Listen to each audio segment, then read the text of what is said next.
does it. And then she takes off. And she's like, leave me alone. And she goes to the doctor's office to look for Terry, I'm assuming. And she just sees all the blood everywhere. And that's when she runs into Eddie, who is obviously back from the dead with I think it's 2 bullet holes in his head. And looking kind of a little bit like decayed almost. Yeah. And that's it. It was a pretty gruesome scene when he pulls the bullet out of his forehead. Yeah, and she just kind of stands there while he's just like, basically like, I got you right where I want you, and then he starts his transformation, which fucking feels like 5 minutes. Oh my god, yeah, and she's literally like just there, staring at him the whole time. There's a certain point where, I mean, to me, it didn't even look like she was that like freaked out. She kind of winced a little bit, but that was it. And then she's just like there, like standing there, like, okay, like what else is gonna happen? And then the effects that they used to show like him transforming was so funny because Alyssa's like, what the fuck is it? What is it with like this movie and these people, all these people, their skin is like bubbling because when Terry cuts off the arm, it bubbles and then it turns like it kind of like the fake skin bubbles and then it turns into a human hand. And the same thing with Eddie when he's transforming. They have these practical effects like prosthetics and stuff in his cheeks and forehead. And you can see it kind of like, it looks like they're pumping air in and out of his cheeks and forehead, so it looks like he's transforming. Yeah. But I was like, oh yeah, it's like, I'm like, he looks like he's like a popcorn bag about the, it's cooking the popcorn. It's like, it's gonna pop soon. And that's what automatically came into my head when I was watching this. I was like, oh yeah, he's like, they're making popcorn in his head.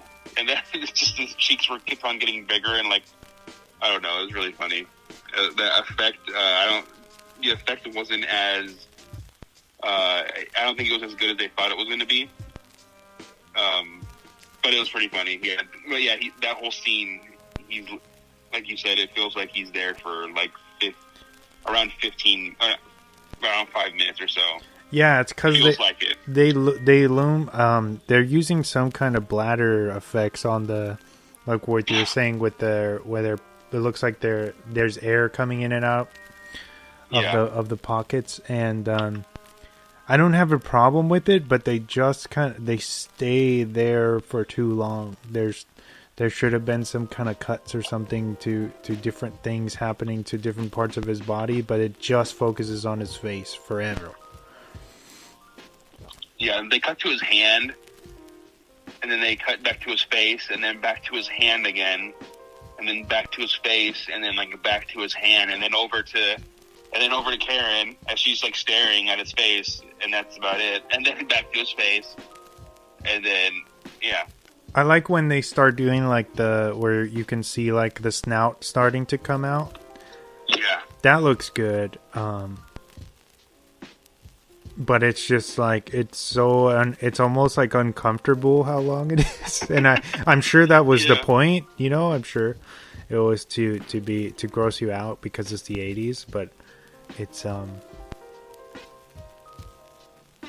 was just more, they just missed the mark a little bit. I was just more surprised that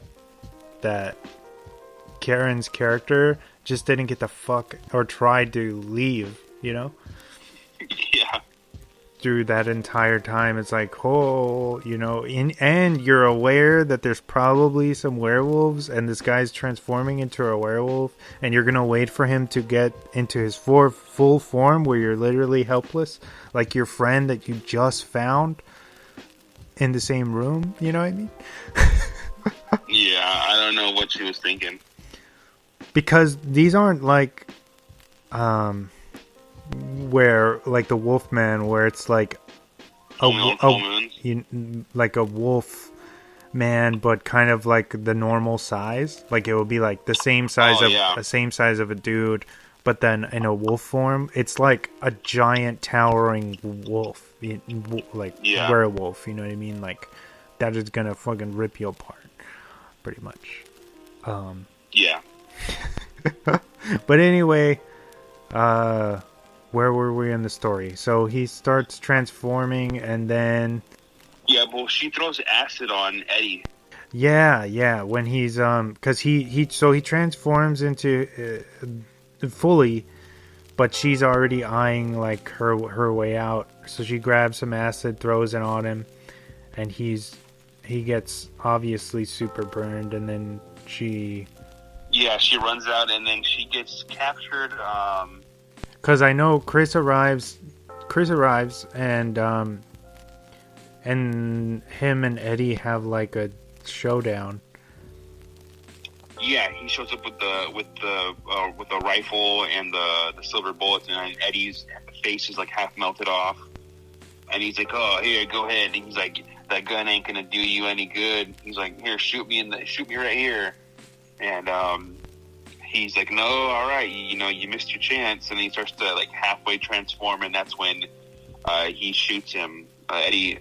Chris ends up shooting Eddie in the chest, I think, or the neck, and he kills him. And then Chris goes running off to go find Karen, and that's when, in the meantime, or while that's happening, basically the colony is explaining to Karen like what's going on, or that they're all werewolves, and the doctor is really he's really set on not killing her because he doesn't want all the attention, because she's a well-known reporter, and they're like, well, we should just kill her, or I think they're trying to decide whether they should turn her also, right? Yeah. That's the thing, they want her to join. But then they're like, "Oh, we'll just get your friends, the ones, your friend who came here, and we'll just fill her up with gasoline and throw her car down the cliff, and then it'll look like she just crashed her car or something on the way here." But yeah, then they're trying to decide whether or not to kill her, because I think a few of them want to kill her, and you see the divide between the colony. I guess that the old ways that they've been doing things they don't like anymore.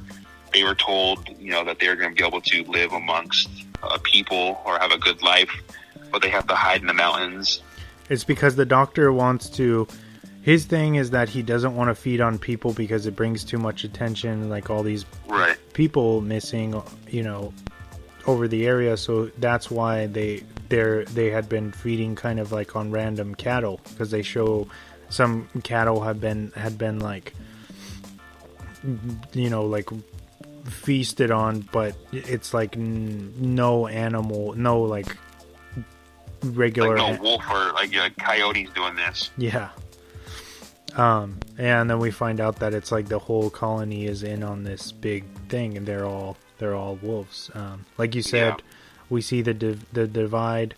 The doctor wants to, who we think is the leader, wants to let Karen go, but Marsha and them really aren't having it, so they kind of they turn on him. Yeah. And then, of course, Eddie or Chris shows up at the barn that they have her at, and he has the rifle with the silver bullets, but nobody knows that they're silver bullets, so they're not really taking him too seriously. Until I think he shoots Eddie first, right? No, he shot Eddie in the doctor's office, but that's when he shoots Marsha's brother, I guess, is the guy who gets his hand cut off. Yeah. Yeah, so he shoots him, and he gets killed. But for whatever reason, I feel like they still don't get that he has silver bullets. Yeah. Because one of the other guys is like, "Oh yeah, well, try me on," and like his like teeth start coming out, and then Chris just shoots him, and then he dies, and then the doctor starts walking towards him. But for me, at least, I took this as, I feel like the doctor just didn't care anymore, and he wanted to die anyways, because he just keeps walking towards him, and the guy's like, "Stay away from me, Doc. I'm not playing. I'm going to shoot you." and he just shoots him, and then the doc grabs his chest or his abdomen, and he's like, "Oh, thank you," and then he just dies. So I think he was kind of over it. Yeah, he was like, "Oh, thank God," or something like that. Yeah, sweet release of death. But yeah, he dies, and then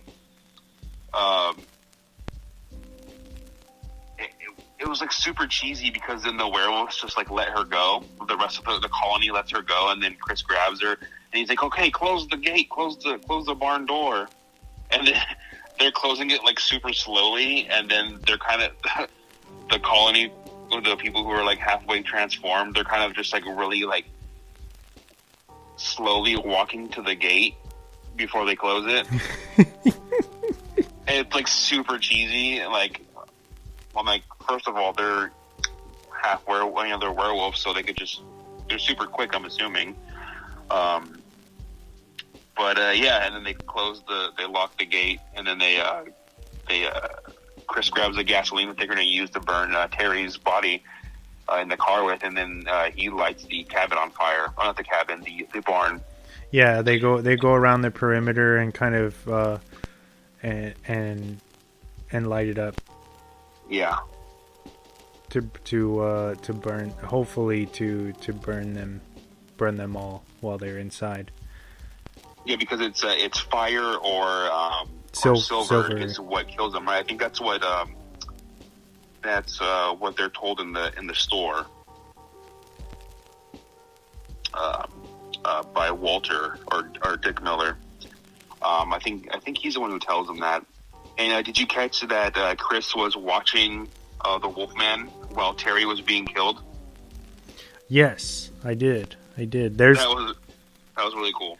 There's little nods to other werewolf things throughout this, which was done intentionally, like the cartoon of the Wolfman, and like there's like a howl poem that's laying on the desk, on one of the desks, I think in the beginning. There's a bunch of little Easter eggs throughout this. But yeah, so that's when Chris and Karen are able to get into their car, into his Mazda, and then they take off down the road, and that's when they run into the sheriff that's chilling at the end of I guess it's like the one road that goes up to the colony, and he's just chilling there with his siren on and his lights, and he's kind of like snarling at them with his teeth, and then also shooting his rifle at them at the same time. And then him and Chris give him a little shootout, and he ends up killing him. And I guess that makes sense as to why the sheriff was so nonchalant about the call that Chris made, because he knew knew what was going on anyways. He was in on it the whole time, so he was just kind of trying to stall for time, I think. But I think that's when they switch cars because their tires get shot out, and they as they're trying to take the sheriff's car, that's when a couple of werewolves jump all around the car, and they end up shooting a couple of them, I think, and then they take off, and then one gets into through the back window of the car, and right before Karen is able to shoot the werewolf that's behind her, kind of holding on to her, the werewolf bites her in the shoulder, and then she shoots him, I guess in the head or the chest area, and kills him. And as he transforms back into the human, the wolf, the werewolf turns back into the human after he's dead. You come to find out that was Bill who was attacking Karen. And then we cut to, I'm assuming, like did they say, is it the next day or a couple days after? I think it's a couple days later, yeah. Where they're back in the newsroom, and Karen is gonna give it another shot to again try to give her story on live television, and she starts to she freezes at first, and then she starts not reading off what they had planned for her on the teleprompter, and everybody's